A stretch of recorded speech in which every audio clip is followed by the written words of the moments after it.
Murphy at Murtech.com with your daily news update.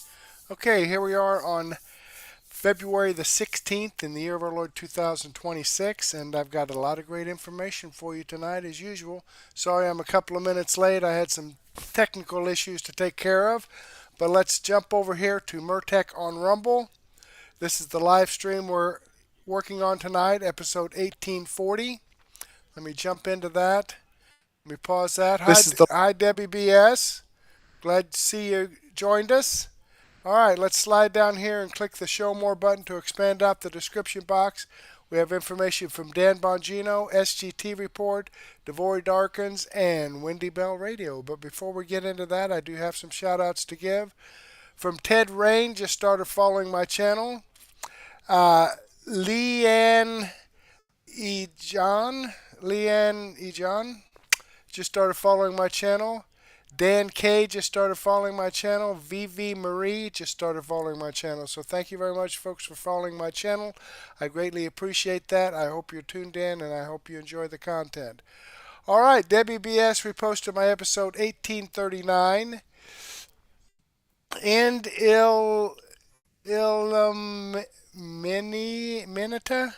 Minity just gave me a comment on my episode 1831. Jeanette J66 gave me a comment on my episode 1837. Uncloudy, Jeanette J66, and Dan K gave me a comment on my episode 1839.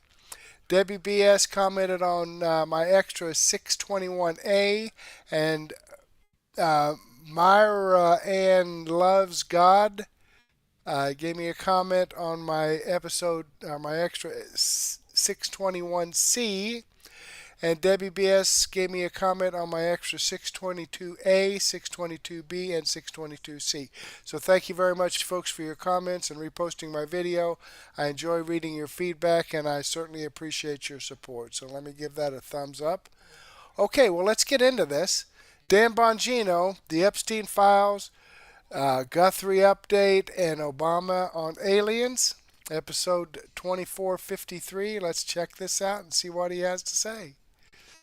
There's going to be a lot of strong opinions on it. Good. That is the best part of living in a constitutional republic, that this stuff is not hidden. There's a lot of curiosity about this case over time, me included, for obvious reasons. It involves a disturbing set of circumstances, a lot of very wealthy people who interacted with them. However, there is process in this country. There is a process because innocent people are entitled to a trial until they are proven guilty. And therefore, we don't typically do this. However, given the interest in the case, I think on net, positives and negatives, it is a net positive that you're able to look at this and see this so we can you can see what happened behind the scenes. Here's what I mean. Now, do you understand, though, however, given the Epstein Files Transparency Act, why this thing and the writing of it was done so poorly? I'll put up the New York Post article first, and then I'll put up this tweet, and it'll make more sense. Here's a New York Post article about what happened when redactions aren't done correctly. The law there was no context provided for a lot of these redactions. So now you see this. California lawmakers Epstein bombshell outs 4 random guys with no connection to sick billionaire pedophile. These were 4 guys who were just in a photo lineup. In other words, they were just asked to participate in a photo lineup. That's how it works. Those of you with law enforcement, let me look in the chat. Those of you with, refresh there. Those of you in the chat who are in law enforcement, you know how this works. You pick people for a photo lineup. Sometimes you pay them. They're not in any way associated with the case. If you have a suspect, you pick that suspect and whatever, 5 or 6 others who look close to the suspect. You may pay them for the day, whatever. They have nothing to do with the case at all. That's why there was a back and forth. I feel like I owe you context on this, having lived through this thing and having dedicated hundreds, upwards of close to 1,000 people between FBI and DOJ into getting the information out there and fighting for that. It was like a big public spectacle. I mean, everybody remembers. But now do the emails make sense? Why day one in office, me that is, March 17th. You can see the emails yourself. People are forwarding me emails on what this redaction process looks like. This is why. because some of these people were in there. Here's another example of why a redaction process, this is unrelated to the Transparency Act legislation.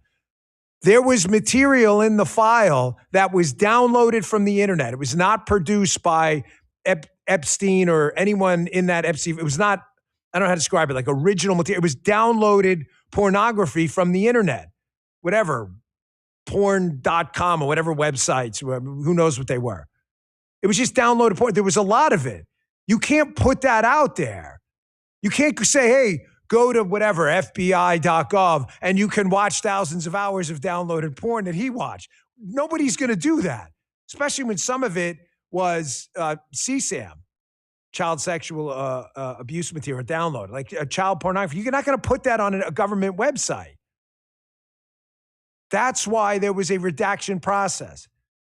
Now, of course, when you get people who want to hurt President Trump and the administration, they take these facts about the case that there was always going to be a redactions process up until the Epstein file, Transparency Act. I think the poorly written legislation didn't provide like a proper context for this stuff. There was always going to be a process for this, always. I wanted to know what it was day one. How does this look? And you see people asking for guidance on how legally this was to be handled. You get people who take this stuff and work with a class of people with an agenda, and they're using it now almost exclusively as a political weapon to attack him. President Trump, that is, despite his administration finally getting this stuff out there. It made me think of this weekend. I saw this. I just want to remember, now does the email make sense? Why I'm looking at, hey, what's the process for this? What's the process for that? What do we do with downloaded material? What do we do with this stuff? What about guys in photo lineups? Like, what about all that? That's what's going on there from day one. That's how committed to getting this stuff out there everybody was. Reminded me of this. Remember Yuri Bezmenov? Yuri Bezmenov was a KGB defector. Back decades ago, he gave this interview. We played it many times. Bezmenov talks about how the United States will never be destroyed from the outside in, ever. It will not be on our watch. Our military men and women, our operation out there is peerless in the axiomatic definition of the word. We have no military peer. We will not be defeated from the outside. So enemies of the United States, he's talking about Russia, he's former KGB, but the CCP and others figured out a long time ago, and then don't let me forget this week. I didn't want to talk past that. But this is Bezmenov talking about how when you overload, this is what's happening now. Pay close attention to this next part. This is really important. What's happening now is people are overloading you with information, but underwhelming you with facts. And what happens is it clouds the space and you can't filter through relevant information or not. The essence of a criminal investigation is taking a massive swimming pool of information and finding that penny at the bottom of the pool. You look everywhere, you're never going to find it. You put on a set of goggles and you look down, you see a little copper spot at the bottom. Oh, now I know to look right there. You can't look everywhere at once because a lot of information is irrelevant. In other words, Guy has a bank account in a bank. The bank gets robbed. I can show Guy was at that bank at 8 a.m. If I say to you, Guy was at the bank the day it was robbed, that's information. You think, oh my gosh, that seems relevant. Guy could have robbed the bank. Then you find out the bank was robbed at noon. There's video of someone else. He's 7 feet tall. Doesn't look like Guy. So the fact that Guy was at the bank is information, but it's not evidence. Overwhelmed with information, underwhelmed with evidence. That's what's happening here. That's how you isolate and use a political weapon. Here's Bezmenov talking about exactly this concept. Folks, bookmark this sucker. Check this out. Exposure to true information does not matter anymore. A person who was demoralized is unable to assess true information. The facts tell nothing to him. Even if I shower him with information, with authentic proof, with documents, with pictures, even if I take him by force to the Soviet Union and show him concentration camp, he will refuse to believe it until he is going to receive a kick in his fat bottom. When a military boot crashes his Then he will understand, but not before that. That's the tragic of the situation of demoralization.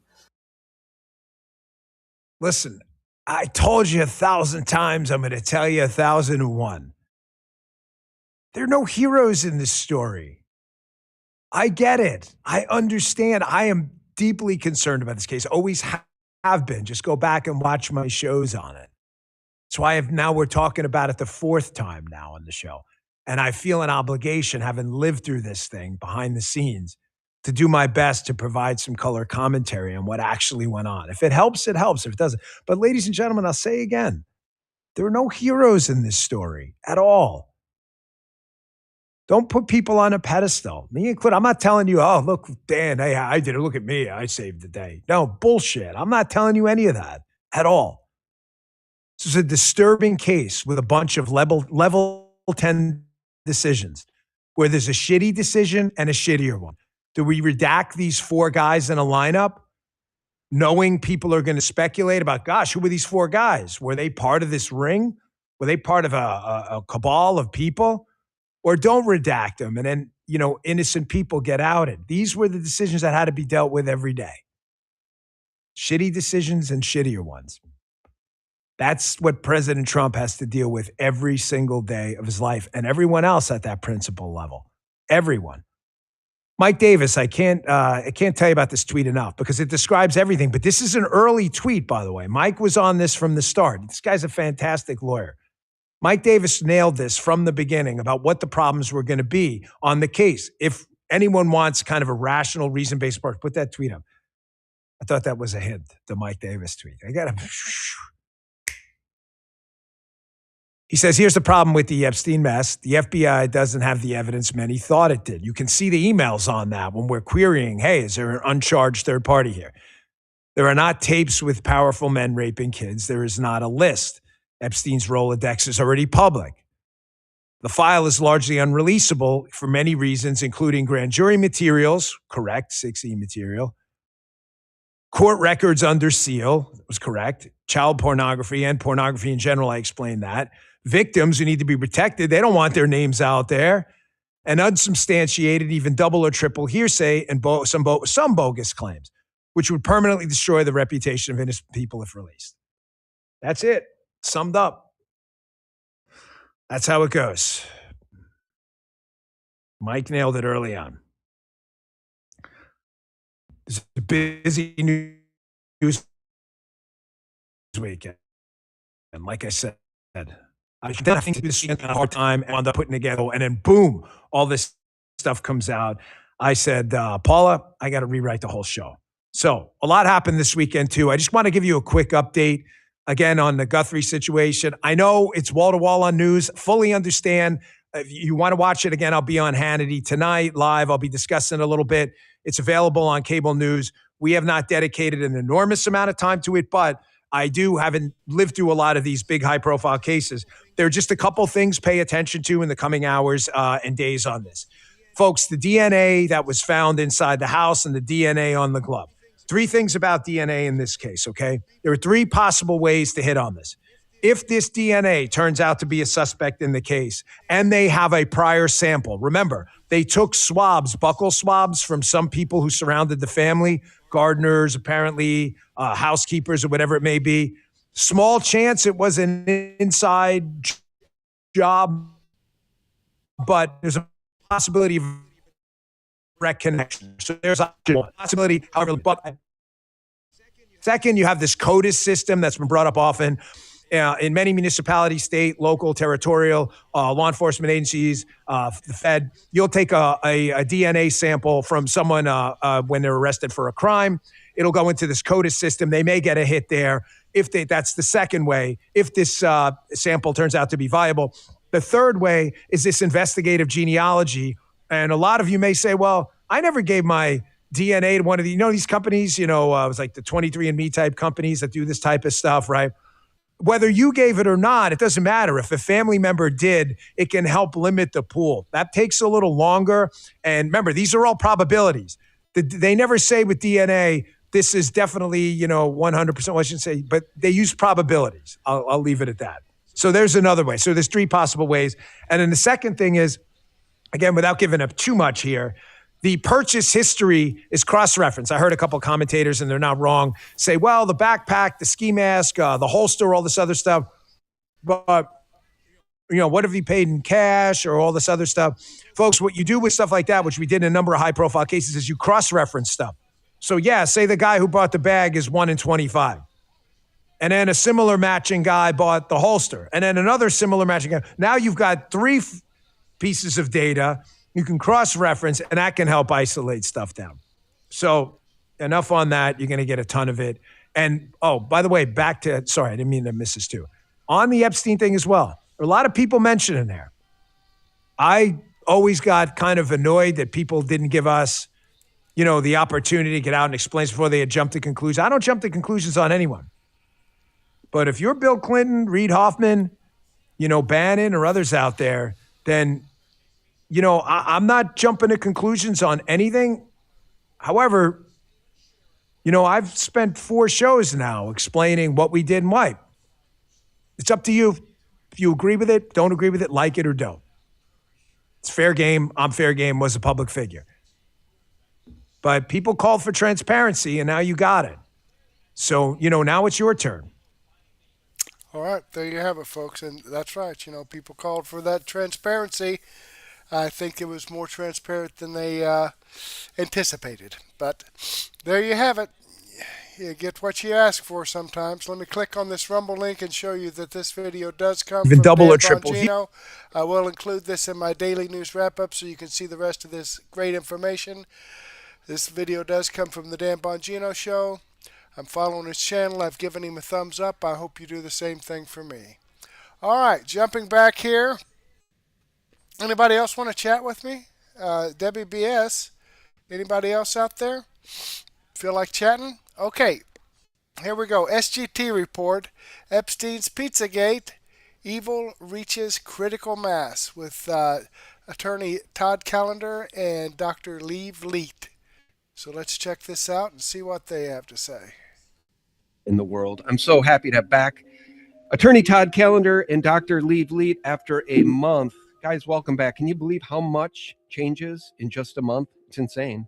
Well, I think we're seeing a lot of powerful people topple, not just with Epstein, but with the fraud across the country and election issues.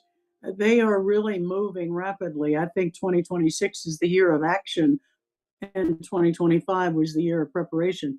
Todd, what say you? I'm with her, actually. What I wanted to offer is maybe we should make these like 2-hour specials because there's so much to talk about. Oh, my Lord. Yeah, there sure is. And what I'd like to do is just share a few things from my Twitter timeline here. And we'll start with this, a little bit of levity in a world that's gone mad. A New York City bar redesigned itself so people can bring their AI companions on dates.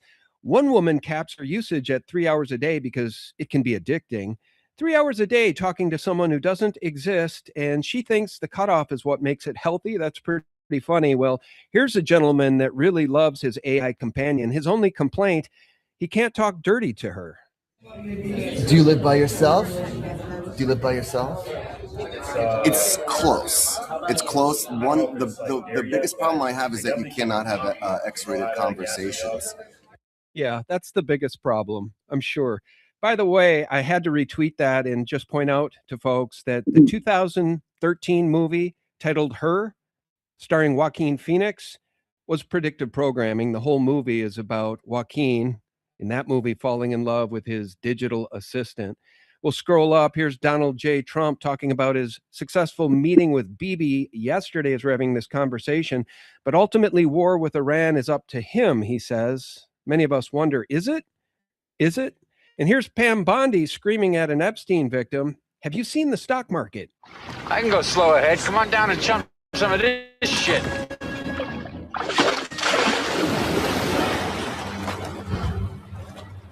The Dow is over 50,000 right now. It's doing very, very well. I just wanted to share a couple of those things, and I know that's a lightning rod, guys. The optics of her performance the other day, absolutely beyond the pale awful. Am I saying that wrong? No. But I think there's another perspective on that, Sean. we can't know all of the plan that's unfolding, and nor should we. But I will say this, I see evidence of lots of strategic moves that aren't what the media is focused on, or the commenters that look at just the superficial and obvious. I see it differently than most everybody. Yeah. I see the public being intentionally enraged in order to put pressure so that the people can be held accountable. That's what the fuck I see. Yeah. And here's the thing. I could be wrong. Okay. And that's why I say, hey, you can't count on that. Yep. And you have to like do your part to organize and get involved in all these things that we talk about. In the event that fails. Correct. Yeah, listen, I think, Doctor, you're probably right in your assertions. And I can say that with some level of certainty that he is a master. He has baited them. There was and is a plan. That's not the comment that I really wanted to address. What I wanted to say is simply this. The performance in front of Congress by our Attorney General, the #1 lawyer in our nation, could have been done a lot more elegantly, a lot more thoughtfully. And it's one thing to be the president and be bombastic, because you are responsible to the voters. She's not responsible to the voters. She's responsible to the president and responsible in respect of the laws themselves. And there's a certain amount of diplomacy in the way that you deliver your message that is required when you appear in front of the court, when you appear in front of official bodies. The decorum is really important, because what it does is show reverence for the system itself. What I saw was a circus. Yeah. And if we want to preserve our form of government, we have to still show reverence, and we still have to show our support for the system itself, even if we intend to replace those who are serving in those roles, which must happen. I would also simply add, God bless Mr. Massey. He's a tremendous warrior. I love the fact he doesn't care. He's up there to do a job. He doesn't care where the chips fall. He's speaking the truth the best as he can. And I think he's got a very important role being an antagonist, or even a protagonist, as the case may be. I don't think it's exactly coordinated, but he may, in fact, be the one being manipulated into being that bombastic figure, which, again, is his role. He's not a member of the administration. He's a member of Congress. He's got people that he responds to who support him and put him there. All I'm trying to say is that this could all be done a little bit more elegantly to preserve our system, instead of a great giant fist fight in the halls of Congress. It looked like a circus, and I don't appreciate that. I super appreciate what you just said there. I want to just say I appreciate what you just said there, because Thomas Massey, I think, is doing God's work. And one thing I just want to say, guys, is whether the three of us agree or disagree on any of this stuff, what's going on in this country is a shade of a lot better than what's going on in the UK. I have a clip to play about the cover-up of the child rape investigations that just got voted down in the UK. So there's a real distinct difference between what we're seeing here in this country and in the UK. So I welcome that. But I think this pretty much sums it up. The only thing he missed is the alleged TPUSA nation-state conspiracy to murder Charlie Kirk. Let me just read this. It's been a heck of a few weeks. Satanic pedophile rings are real. Cannibalism is real. That's actually verified, folks. Jerky, look it up. Kurt Cobain was murdered. Charles Manson was part of the MK Ultra experiment and used the same techniques on his followers as were used on him. The Iraq War wasn't about weapons of mass destruction. It was a front to steal ancient artifacts related to Gilgamesh. I know that's a bitter pill to swallow, guys. Candace is actually all over that as well. Trump was an FBI informant against Epstein. Interesting. True. Since 2006. Pizzagate is real. Q was right about a lot of things. Epstein didn't kill himself and could still be alive. By the way, I firmly believe they jailbroke him. There's data in the Epstein emails that indicate that they prepared the statement about his suicide a day before his death. And then we have all this shady stuff about 2 different vehicles, misdirecting the press, and perhaps escaping with the real Epstein. The FBI erased the jail footage, created the death certificate the day before the death, and wheeled out a stretcher with boxes and sheets. The 2020 election was stolen, and the mainstream media has managed to put the masses in a trance and basically hide all of this with nonstop coverage about one woman going missing last week, Savannah Guthrie's mom, in Tucson, which is in the good doctor's backyard. I think that pretty much sums up the past month, Doc. No, I think that's actually an excellent summary, except as you pointed out, it omitted the orchestrated assassination of Charlie Kirk for probably many nefarious reasons.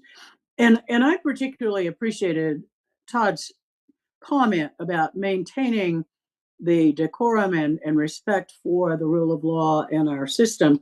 I think there's been too little of that on many fronts, particularly in medicine, law, the military, and a lot of the lack of respect for the chain of the command in the military is why service members are still being forced by their lower level commanders to get the COVID shots, in spite of all that Trump and RFK and Hegseth are trying to do to expose, and Bhattacharya and Mehmet are trying to do to expose the dangers and minimize requirements. We still have military chain of command pushing it on their service members and forgetting and getting away from even allowing religious exemptions on shots that have always been part of it. So I think there's a lot of sabotage of all of these positive developments you just mentioned. And I think we've still got a massive rot throughout all of our institutions. And Todd, you're right. The only way we restore the republic as it should be is to show respect for the institution and the rule of law.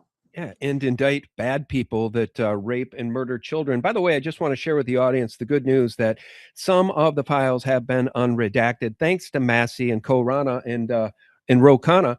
And two of those 6 names that have been unredacted include Les Wexner, and here's a real-world repercussion, Sultan Ahmed Sulayem, who is the founder and CEO of DP World, one of the world's largest shipping companies. He's the one that bantered back and forth with Epstein about his torture video. Well, he just had to step down from DP World. So real world ramifications from the Epstein files. And we can look forward to many, many more of these files being unredacted because the sleuths have already figured out how to remove those black boxes from many of the names. Now, here's what I wanted to share with folks. Let them eat cake while raping kids. That's the sentiment in the UK. And here's one pissed off Brit. I hope to God this post reaches round the world, far and wide, to show the people outside the UK what is going on exactly. Yeah? 364 votes to 111 against an investigation into child rape scandals. This is our government. Round the world, I want everybody to see this. Our government is being run by monsters. The ayes to the right were 111, the noes to the left 364. Okay, so wow, 364 rapists in the UK to Parliament. not investigate child rape, while 111 said, yeah, we should probably investigate child rape. See, this is the problem, folks. This is the problem with the Western governments. They are losing the confidence of the plebs faster than I've ever seen, Todd. Let me add to that. At this very moment in time, Bill C-15 in Canada, where the ministers grant unto themselves the ability to excuse themselves from the application of all laws, and grant that onto whomever they so choose. They've made themselves into monarchs. And when you look at that in Canada, the same thing in the United Kingdom, how is that different from our own Congress, who exempted themselves from the poison shots? They freaking knew. The judiciary did the same, elements of the administration, FDA, CDC included, HHS included. On top of that, they've been doing insider trading the entire time, and they just write into the law that they're exempt from it. In other words, they've made themselves monarchs. They've made themselves kings, right? They changed what we had as a representative form of government into some kind of a freaky crown. And that's got to be undone. And it came from our abdication. We let them get away with it. God damn them. Yeah, Todd, going back to Obamacare, Congress exempted itself from Obamacare. Yes, it did. And the Democrats led that, and they 100% rammed it through with Democrats. Complicity. They rammed it through with complicity of the other side. No, no. At the time in 2010, the Democrats controlled the House, Senate, and presidency. So they're all the same, Doctor, with very rare exception. They are all on the same side. They're in it for themselves. They are raping the Treasury. They are raping our government, serving themselves and not serving us, with rare exception to that. You're correct about that, but at the time we didn't have enough Republican votes to stop. It wouldn't have mattered, is my point. It's a show. It's a show. They're opposites only in name. They shake hands together. They go to lunch together. They go to dinner. They rape children together. They are actors. I keep saying this. None of them have a freaking oath of office. They're serving themselves, not us, with rare exception. Well, I agree with you on that when I look at what's going on right now, and we can't even get the SAVE Act passed for logical voter ID to vote in a federal election. Even Somalia is putting in photo ID for people to vote. My God. And we can't do it because Republican leadership in the Senate is refusing. Everybody listening to this show better call your holdout Republican senators and demand that they vote for the SAVE Act and get voter ID in place, or this country is toast. You know, I want to share a clip, not to change gears too quickly here, because we can continue to talk about that. But it's interesting just to note that Erica Kirk won a pageant, the only pageant she ever entered, in the first pageant she ever entered, and it was a Trump-related pageant. And what's been really uncovered about Erica Kirk is that she's an asset of some sort, an intelligence asset. And instead of playing this entire 3 minutes, I just want to play a minute or two of this, just so people understand kind of what we're up against, because Dan Bongino doesn't want us investigating the Charlie Kirk assassination, and neither does Kash Patel. And the question is, why? Why would that be? Listen to this regarding Erica Kirk, who Candace Owens just 2 days ago demanded authorities to investigate. Call her in and start talking to this woman, because she's been caught in too many lies. Here's what's been uncovered about Erica Kirk. Been an Erica Kirk hater since day dot because I've been clocking how sketchy she is, but it gets worse, like potential Epstein ties worse. The story starts with the Corcoran Group. Corcoran Group is a luxury real estate company out of New York City. Frankly, the entire Corcoran Group company should be under fire right now for the ways in which it appears in the Epstein files. First and foremost, Lynn Rothschild, who is obviously in the Epstein files a lot. She is allegedly who introduced Jeffrey to both Prince Andrew and Alan Dorsovich. Alan is the one who helped Jeffrey swing the sweetheart deal of 2008 in the files. Lynn is listed as the president of the Corcoran Group. A notable problem with this is that the CEO and president of the Corcoran Group since 2000 has been a woman named Pamela Liebman. Pamela is also in the files. After Epstein got out of prison in 2010, at this point, we all know he is a child predator and a piece of shit human being. So at best, it is an interesting business choice for Corcoran to be working with him at all. Specifically, Pamela goes back and forth with a mortgage broker regarding an NDA for Epstein's 9 East 71st Street house, the notorious, infamous house in New York City sent between Pamela and the broker, then from Pamela to a redacted name, and from the redacted name to Jeffrey. That is not a small detail. Fast forward to 2018, October, Erica Kirk begins working for Corcoran Group. She is indicated online as working at the Corcoran office 2 miles away from headquarters where Pamela works. Simultaneous to, I guess, getting her real estate license, because she was not a real estate agent prior to beginning working for Corcoran, Erica was also getting her master's at Liberty University. But also in 2018, in the early summer, is when Summer House was filmed, the dating show, even though Erica says she'd never dated between 2013 and 2018, which we know is categorically untrue. The only year I cannot find her with a boyfriend via her own online footprint is 2013. She goes on Summer House, applies for the job at Turning Point in August of 2018, has her interview, first date with Charlie in September, and begins working October with the Corcoran Group. That's a crazy fucking summer and fall. Even though Erica still shows up as an active employee of Corcoran Group, there is zero indication that I could find that this woman ever sold a single house. Okay, so, you know, I'll just pause it there. The implication is that it would be a great way to launder money back to Erica Kirk through this Corcoran Group real estate agent thing if she needed to be paid for something. And there's also a Linda Rothschild tie in there with the Corcoran Group. It's just as dirty as anything I can imagine. And why do I play that clip? Candace's investigation has shown that the military industrial complexes and the intelligence agency tentacles reach all the way down to Main Street. Absolutely. I just got to keep pointing that out, Todd. Okay, I'm going to go ahead and pause that there, and I will include this video in my daily news wrap up. All right, let me click on the Rumble link here and show you that this video does come from SGT Report. I'm following his channel. I've given him a thumbs up. I hope you do the same thing for me. All right, let's jump back here.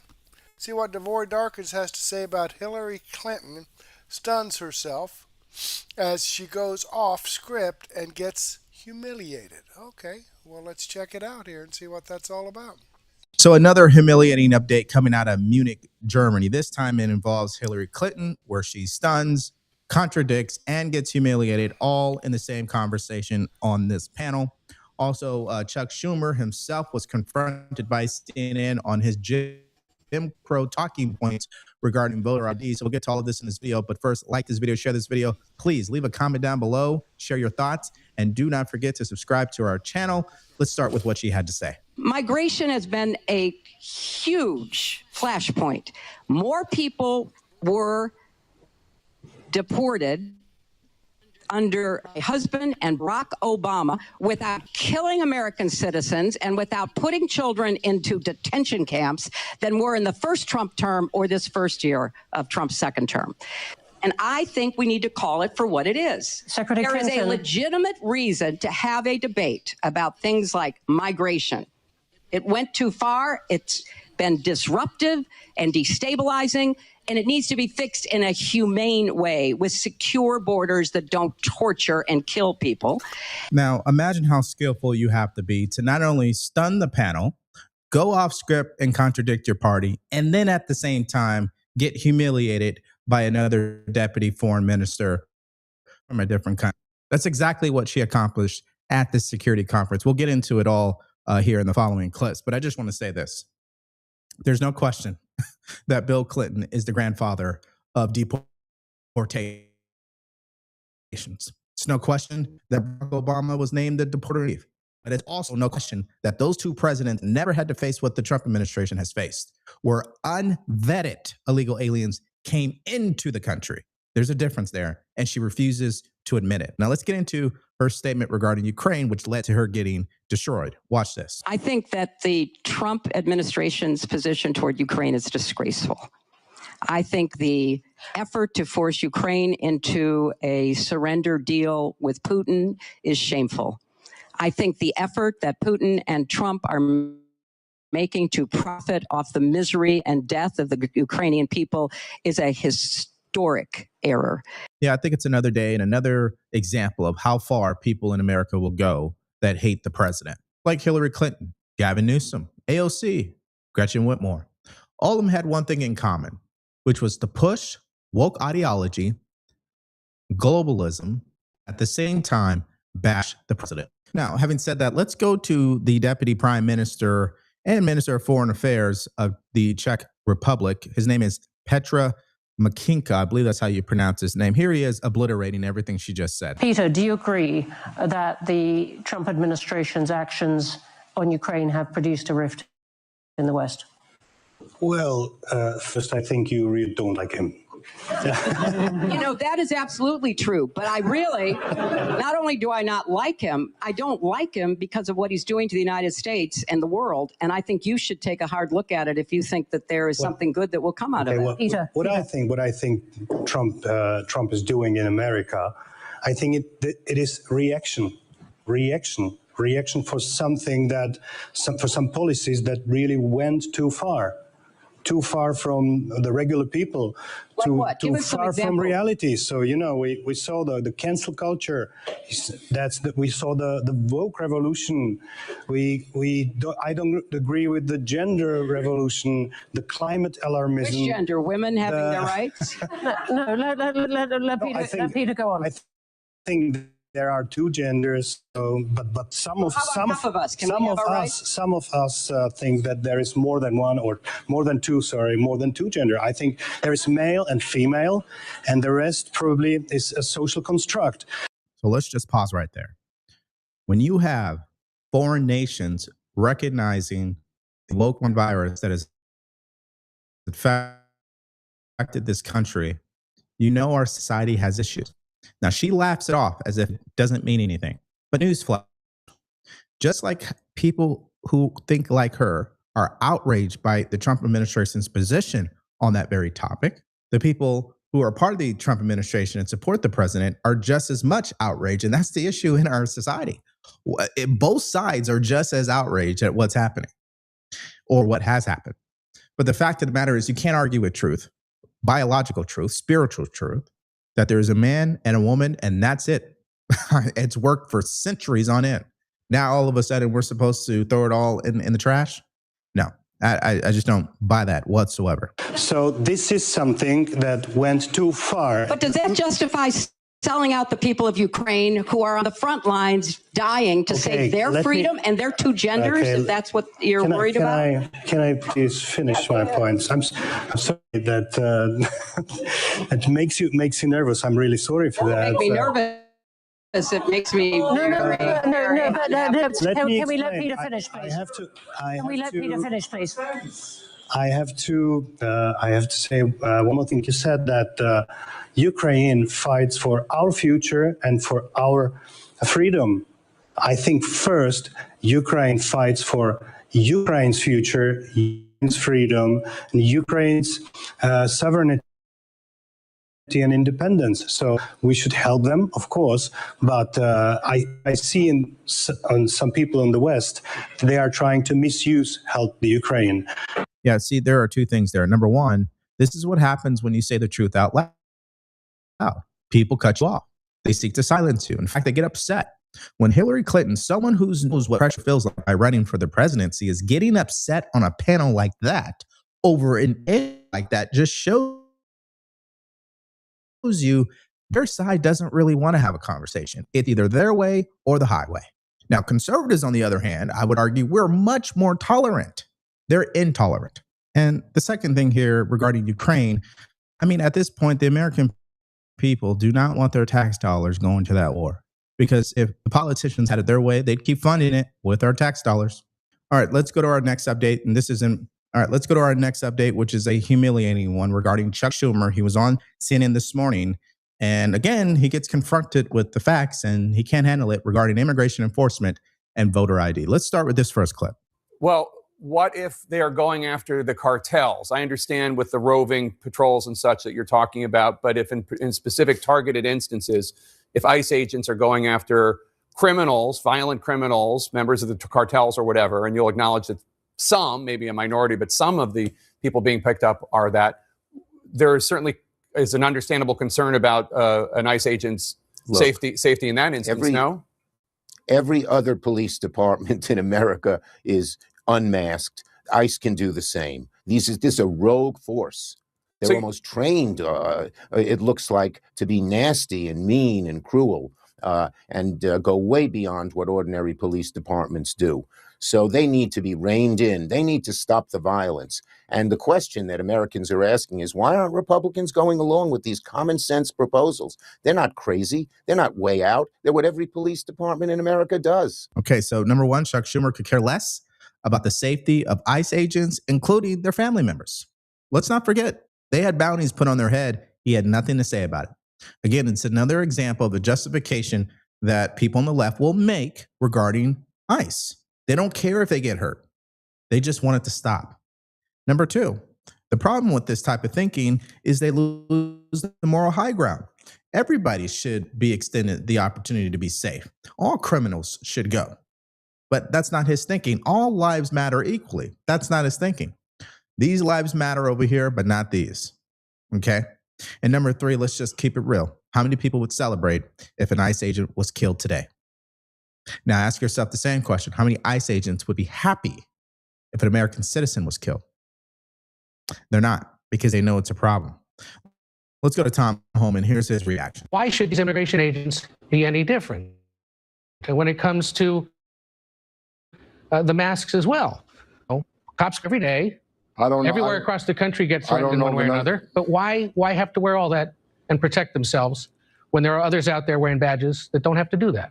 Well, again, they are wearing badges. They're wearing placards to identify what agency they're from. But their name isn't on it, right? When it comes to masks, I don't know of another law enforcement agency in the country that has an 8,000% increase in threats. Just yesterday, the director of ICE His wife was filmed walking to work. His home address has been doxxed. His kids have been doxxed and filmed. So no, I don't know of another agency in this country that has an 8,000% increase. And then look, let's remember why we're here, Ed. We're here because the last 4 years, over 10 million illegal aliens crossed that border, released in this country unvetted. ICE has to do a law enforcement response to deal with the last 4 years of open border, where they claimed the border was secure every day, and it wasn't. See, here's the bottom line question that always needs to be answered so that we stay grounded on this entire situation. Is this entire mass deportation operation that 77 million people voted for, that 63% of Americans still support after everything that's happened, has it been a net positive or net negative?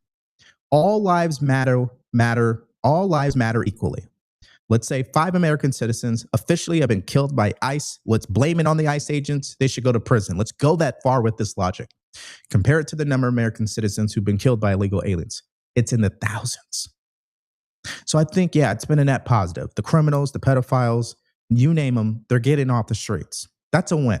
But according to Chuck Schumer and Democrats, it's not. That's why they're willing to hold TSA, FEMA, and the Coast Guard hostage in this current government shutdown. So here is CNN Jake Tapper confronting Schumer over that. Watch this.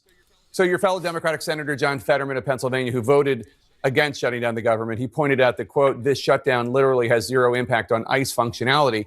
Democracy demands a way forward to reform ICE without damaging our critical national security agencies, unquote. And it is true that CBP and ICE are fully funded this year, and you're using the funding of other parts of DHS, such as the Coast Guard, TSA, as leverage. And in the meantime, ICE can keep doing whatever it wants to do.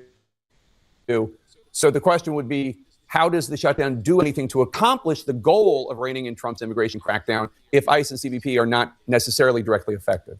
Well, 2 points. First, we have proposed that the guardrails that will be applied to ICE are applied not just to the present funding, but to the previous funding that was in the big bad bill. That's very important to us. So that will rein in all of the ICE agents, no matter where they're funded. But second, there's a simple answer to this. Republicans, go along with these common sense proposals, and we'll fund the whole DHS bill. You see, one could argue that it's not common sense to make FEMA, TSA, and the Coast Guard suffer because of your, vengeance against ICE. I mean, that's essentially what's happening at this point. I mean, what is the return on investment here? Will they really get what they want in the end? According to history, last time it lasted for 43 days, and they did not get what they wanted in the end. Newsflash, ACA subsidies still have not been approved. So where are we going with all of this, Schumer? Why not take care of the people who are innocent in this matter, the FEMA, TSA, and Coast Guard? Just fund them if you still want to target ICE and Border Patrol. And here's the other thing. They already have funding because of the one big, beautiful bill. And that's why Senator John Fetterman's statement is really catching a lot of attention. Now let's go to Tim Burchett. Here's his reaction to everything. Senator John Fetterman, the only Democrat who voted to advance the full-year funding bill, saying his Democratic colleagues have boxed themselves in. He says, quote, what the F is the Democratic off-ramp on this? Once you set this in motion, ICE already has all the BBB money that it needs. Where's our leverage? At the same time, you do see House Democrats floating a proposal that would take care of basically every agency under DHS except for ICE. Do you think that's evidence that Democrats realize they're on shaky ground justifying all of this? Well, I guess no pun intended, but they are on thin ice. And I'm complimentary of President Trump, of course, because he put the funding in the big, beautiful bill for Border Patrol and Customs. I think he foresaw it, as oftentimes Trump's playing chess and the rest of us are playing checkers. So, yeah, I think the Democrats' objective here is to cause as much pain as they can. And they've clearly shown that in the past. They have no real agenda other than to disrupt President Trump's agenda, and that's America's agenda. Who in the world would want to defund ICE, defund FEMA, defund the TSA? Well, I could tell you, which I'm going to go to it now in our next update. It's the party who refuses to support the SAVE Act, voter ID in our elections. They're radical, hijacked by progressives. We know that. In fact, a poll by the American people say that Democrats are way too liberal. That tells you the whole story there. Yep. Now, let me just give you the example of how radical they have become. We're going back to Chuck Schumer once again. Here he is doubling down on his talking point that voter ID is Jim Crow laws all over again, and black and brown people will be disenfranchised. Watch. About 83% of the American people, including majority Democrats, support voter ID laws. Well, yeah, the voter ID laws that, first, each state can have its own voter ID laws, and some do and some don't. But secondly, what they are proposing in this so-called SAVE Act is like Jim Crow 2.0. They make it so hard to get any kind of voter ID that more than 20 million legitimate people, mainly poorer people and people of color, will not be able to vote under this law. We will not let it pass in the Senate. We are fighting it tooth and nail. It's an... Okay, I'm going to pause that there. I've shared this a few times, and this guy is I don't understand how he can sit there with a straight face and lie like he does. He's just lying. Jim Crow 2.0. Well, he ought to know he's a Democrat, and the Democrats are the ones that put in Jim Crow laws down in the South. But it's unbelievable. And people of color, what are they, too stupid? Come on, Chuck, are they too stupid to be able to get ID? Is that what you're saying? Because they're people of color, they're too stupid to get ID? That's one of the most racist things that anybody could ever say about people of color. All right. This video does come from Devory Darkins. I'm subscribed to his channel. I've given him a thumbs up. I hope you do the same thing for me. Okay, let's jump back here. And hi, Susie Poll 2016. Glad you could join us. All right, let's jump down here and see what Wendy Bell has to say about how much do you really want to know. Okay, well, let's see what she's willing to tell us. A lot of sports on television. The TV was on in our living room all weekend long. Does that drive you crazy when your kids leave the TV on? It was on all weekend long. And like 90% of the time, nobody was sitting in front of the golf or whatever the hell was going on. Olympics or what, like I didn't care. I didn't care. I didn't want to hear anything. I didn't want to watch anything. God forbid I had another whoosh. Fox News, breaking alert. Something else about Nancy Guthrie. Oh, you know what? This just in. It could be weeks, months, or even years for us to know what happened to the woman. Like, really? What are you doing? And why don't I care? And I found out something I cared about this weekend. And I wasn't expecting it at all. Brock and I had driven a couple about 2 hours away to a cute little community in Pennsylvania. We're meeting his brother and sister-in-law halfway. They live in Gettysburg. We live in Pittsburgh. We're going to go pick up more of these beautiful mugs that we had made. You guys are buying them like nuts. Thank you. Appreciate you. So we met. We're driving back on the Pennsylvania Turnpike. Go put the mugs in the storage facility, and my phone dings. And it's my son, Ryan. And it's usually a FaceTime if it's from him, because he's away in college. You know the story. He's a sophomore at Tennessee. Except this one was just a video. And he wrote on it, no sound, but great. And I clicked play. And it was just the sweetest thing. So Ryan's best friend is a young woman named Allie. She's darling as the day is long. And they're thick as thieves. She goes to Virginia Tech. He's at Tennessee. And on his 20th birthday, he thought he was going to be all by himself until Allie surprised him and drove 5 hours to knock on his apartment door and surprise him with a birthday cake and candles. And then FaceTimed me so I could be a part of it. That is a special young person. Well, Allie today is leaving to travel abroad for 5 months. And Ryan isn't going to see his friend for a long time. And he kind of fibbed to her and told her that he was busy, couldn't make it. The schedule was so hard. And so sorry I won't be able to say goodbye to you, but we'll talk. The video picks up with him on FaceTime. Walking, sky is behind him, beautiful blue sky. And the FaceTime picks up and it's Allie, lying in the dark, looks like she's lying on her bed, kind of curled up in a ball, not looking very happy, and she sees Ryan's face and she smiles. Hi. Can't hear it, but I can see it.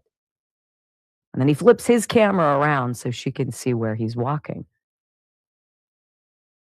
And he's walking up towards her sorority house. And then the camera shows her face as she screams, gets up, puts on her glasses, tries to put on a sweatshirt, literally racing to get out to the door to run and to jump into her friend's arms. The camera goes back to Ryan watching as the door, waiting for the sorority house door to open, for her to kick it open and start running. And the video ends with this big smile on his face, unlike anything I've probably ever seen. That's what I want. That's what I want to feel, that joy. Something that doesn't cost anything. You don't even have to hear it to feel it, to fall in love with it. And I started to cry. Of course I did. My friends, this isn't difficult. We look out for each other, right? We try to pitch in wherever we can. If there's somebody we know, we can help. We don't need an attaboy or an attagirl or a thank you. You can do it anonymously. And sometimes that makes the gift even better. What I saw in that video, it didn't involve politics. It had nothing to do with black or white or fat or thin or what have you. It was friends doing what friends do, and maybe more. I hope that she ran into my son's arms, and I hope he felt joy because they gave it to me. Everywhere I look in the news today, there are reasons for us to be diverted from that very simple thing that we all want. We want our children to be safe. We want them to find their own paths. We want to watch them do things beyond our wildest imaginations. We want to do the best we can every day, and sometimes it feels like we fall short. But it's not complicated. Everything in the news today is meant to be complicated. It's meant to make you feel a certain way, whether it's disgust or distrust or disdain. Very rarely do you get a ding on your phone with a video that only lasts about a minute that can completely change your vision and your trajectory that day. And he did. And I hope that as she travels safely, and I know they'll talk all the time, that she knows that she is loved. What a profound thing to feel. Isn't it so basic? Isn't that what you crave? To feel that comfort of the love that you deserve. The messages we get, though, are bad. Well, you're bad. If you believe a certain thing, you're wrong. You're a threat. You don't understand.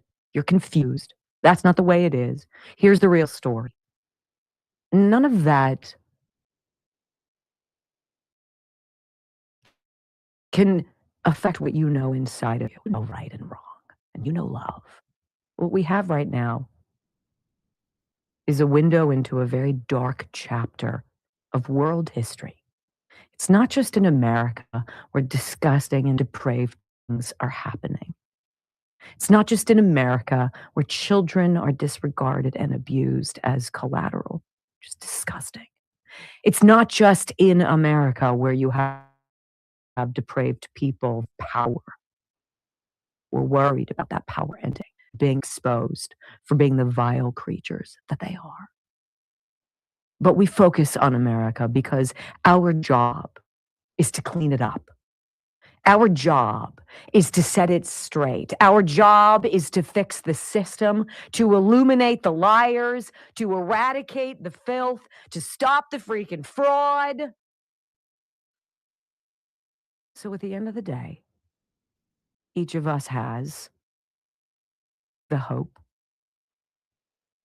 that we will feel in that moment what Ryan and Allie did. Just love. It's not too much to ask. Today, we're going to march through a bunch of different stories. They want you to talk endlessly about the Epstein files. We will. Not endlessly, but we'll talk. How much do you really want to know? How much do you believe you can handle? How much do you want to scrub that off of your heart? I think I'll go with Ryan and Allie. Today, at least. I think we deserve that. When we come back on the Wendy Bell radio program. Well, I guess there's no money in a bunch of hairy dudes pretending they're princesses. I know that was a hard pivot, right? I didn't know how I was going to stick that landing. Disney is like, oh, about the gay days that we have. Woo! Yeah, nobody wants to sponsor that. It's so weird. Why did that happen? Let's chew on it together. Next on the Wendy Bell Radio Network. All right, let me move this up. We're going to run a little bit over tonight, but I think it's worth it. Wendy Bell's got some good stuff. Are gay. All right. Somebody to sponsor. Here we go. Welcome back to the Wendy Bell radio program. Well, apparently Disney World is having a hard time getting somebody to sponsor, pay for anything with their gay days. Are you really surprised? I mean, I shouldn't laugh at that. It's like, stop throwing your crap down our throats, right? I don't want straight days. I'm not out there sucking face with my husband at the Magic Kingdom being like, blah, blah, blah. I don't want to see you doing it. Nobody cares. I also don't want to see Joe in a dress. I don't want to see you with assless chaps. Go somewhere else, okay? I don't want your stupid parade. I don't want your furries. I don't want your indoctrination in my school. I don't want your stupid flag. We want our rainbow back, okay? I love my gay friends. And almost all of the women who I'm friends with are gay. They can attest to that. Can we have our flag back, our rainbow back? They agree. They're like, God, that's ugly. They didn't even know that it had gotten hijacked by the LGBT mafia, right? And now Disney's like, yeah, about gay days. Sorry, we don't have any sponsors of that. Oh, no. Oh, no. A long-running Pride Month event known as Gay Days at Disney World has been, of all places. I mean, like, really? That's why the whole drag queen story time for toddlers was freaking baffling. Well, no, it's not meant to be. It's meant to be art. No, guys dressing up and making a parody of being a woman isn't appropriate, certainly not for toddlers. Can I squeeze your fake breasts? Really? This is where we are as a culture? No, ladies and gentlemen. No, we're not. No, we're not. Don't try to tell us this. Look, and I don't know this explosion in people who all of a sudden either think they're trans or bi or questioning or queer or this or that. Nobody cares. Okay, nobody cares. Put it all over your social media. I don't care. And I don't care about Disney. And this is hard for my family. We've probably been to Disney 15 times until they started getting creepy. Until they started letting men with full beards and chest hair coming out of their Cinderella dress to be walking at the bridge of the Magic Kingdom or whatever, the castle, with a wand and gloves. Like, no. It was a bad idea when you thought of it. It wasn't inclusive. It just showed how big a corporation can make a big mistake and piss off a lot of people who just want to go and enjoy their children dreaming, right? When we went, my kids played in the whatever, they had some Star Wars thing. And so they got to act like they were Jedis and a Darth Vader came out. Bah, bah, bah, bah, bah. And they're like, that was the best. You pay through the nose just for those pictures, just for your child. In that moment, to drift away somewhere that only they know. And they'll never forget it. And you wanted to have a bunch of dudes walking around, holding hands, wearing rainbow Mickey Mouse ears. Come on. Look, I'm as inclusive as they come, okay? But come on. Some of this is ridiculous. After careful consideration, we have made the difficult decision to pause the Gay Days Orlando event scheduled for June 2026. When would you and your family never want to go? Oh, I don't know. Gay Days, right? Maybe that day. Nobody who's going to sponsor us, right? Changes to our host hotel agreement, the loss of key sponsorship support, and broader challenges currently impacting LGBTQIA plus events nationwide. What are the broader challenges? Like, we tolerated you for a while. We let you do you. You want to paint your hair or do whatever you want to do. Okay, fine. You want to go in a parade? Okay, whatever. But now we've had our fill. We've had our fill, and we want everybody to keep their sex lives private again. Okay? I don't need to know about it. I don't care. See, this is the unwinding that we're up to right now, okay? In 4 years, because it was really hyper-spaced in Joe Biden's alleged presidency. If anybody out there still believes that he was president or that he won, talk to me, because I'll convince you the other way, and you'll hear about it later in the show. This Trump administration is on this super duper short timetable. What do they have to do? They got to bring down prices, got to drill, baby, drill. They got to close the border, done. They got to deport all these people, in process, right? They got to blow up the public school system because that's been co-opted, okay, in process. Got to knock out the grooming at the school level, in process. You got to work on inflation. You got to bring down mortgage rates. Got to bring down inflation. You got to get the stock market churn. You got to get people investing. You got to get babies. Got to get them skin in the game. And oh yeah, by the way, well, maybe on the weekend we can address, I don't know, the Affordable Care Act, the SAVE Act, getting rid of machines, getting back to one-day voting, by hand, by paper, counted by hand. Remember the good old days when we were able to do that? Then they've got to go through all the vaccines. They got to go through the food pyramid. They got to figure out what's causing autism. How about a cure for cancer? What else do you have on your plate? And a bunch of people in Minneapolis are pissed that ICE is there getting rid of kidnappers, rapists, and murderers. Gosh! Ladies and gentlemen, are we confused or what? So when we come back, this is what I want to do. President Trump has been very clear, if you've been following his Truth Social account. It has nothing to do with what's going on in the news right now. It has nothing to do with Jeffrey Epstein. It has everything to do with election integrity. It is the priority number one. You do not have a sovereign country if you let other countries interfere with your elections and let them be stolen. So next, we're going to take you to Wisconsin. A little flashback, if you will, for all the people who were like, that was the safest, most secure.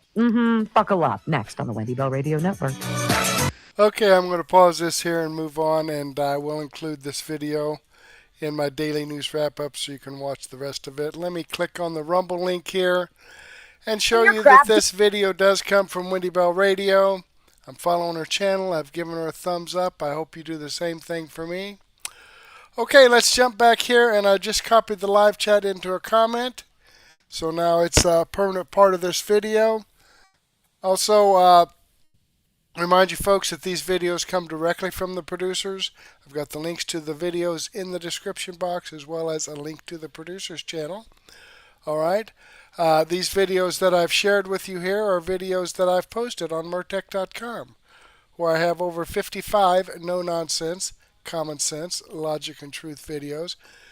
The kind of information, that you're not going to get from the mainstream media. So if you want to hear the truth, this is the place to come. All right, and I'd like to be able to share all of this information with you, but unfortunately I just don't have the time to do that. That's why I've put together my daily news wrap-up playlist. Here's Wendy Bell, Dan Bongino, SGT Report, American Center for Law and Justice, McWater's Effect, on the fringe. Somebody asked me to include MG Show, and I'm going to do that.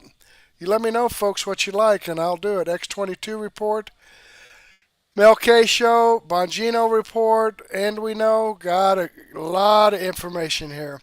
21 videos, about 9 or 10 hours worth of great news and information.